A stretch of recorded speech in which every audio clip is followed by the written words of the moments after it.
شوفان بالاوريو صحي والطعم شي واو. طبعا اذا انت من الناس اللي ما تحب الشوفان، بعد هاي الوصفة راح تدعي لي. جرب واكتب لي.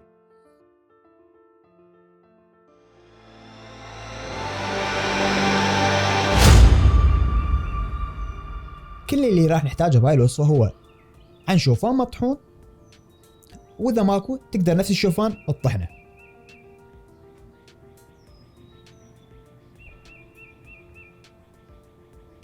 قطعتين اوريو، ولا تخاف ما بيها سعرات حرارية هواي. هنا انا عندي لبن يوناني او اي نوع لبن، المهم يكون خالي الدسم، حليب خالي الدسم، كاكاو باودر، محلي ستيفيا، واكيد لازم يكون عندنا مصدر بروتين. انا جاي استعمل هنا من شركة MBN. هسه نجيب لنا طاسة مرتبة، اهم شيء تكون تفتح النفس مثل هاي. نخلي 40 غرام شوفان مطحون، بعدها سكوب بروتين. انا جاي استعمل هنا مثل ما قلنا من هاي الشركة، بس مو شرط هاي، تقدر تخلي اي شركة تعجبك. هسه نكسر الاوريو بهذا الشكل حتى شنو يذوب الشوفان ويعطينا طعم اوريو، بحيث كأنك جاي تاكل اوريو حاليا.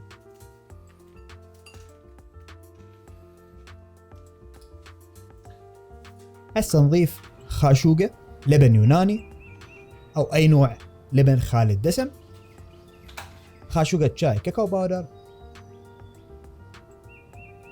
هسه نضيف الحليب بالتدريج، نضيف شوية ونخلط المواد. طبعا بين ما نخلط المواد تعود تجي تسوي، تروح تسوي اشتراك للقناة ولايك.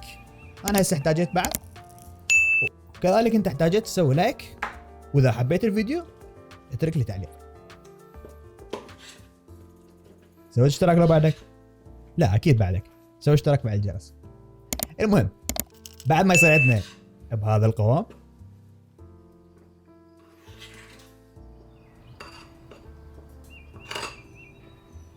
صار عندنا هسه بهذا القوام.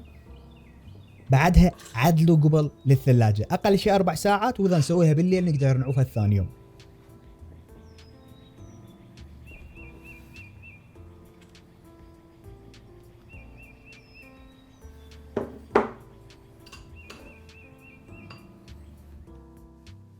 هسه نيجي ثاني يوم، هسه نستعمل كريمة لايت، واذا ما عندك كريمة لايت تستعمل الكريمة العادية بس لا تخلي هواي.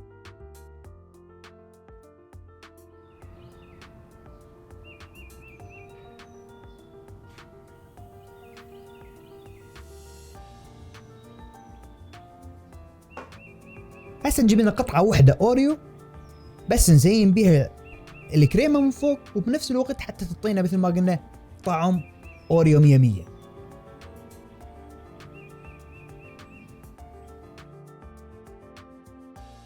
بعد ما ضفنا اللمسات الأخيرة هي صارت جاهزة، والطعم ما سوف لكم شيء خرافي. جرب وادعي لي.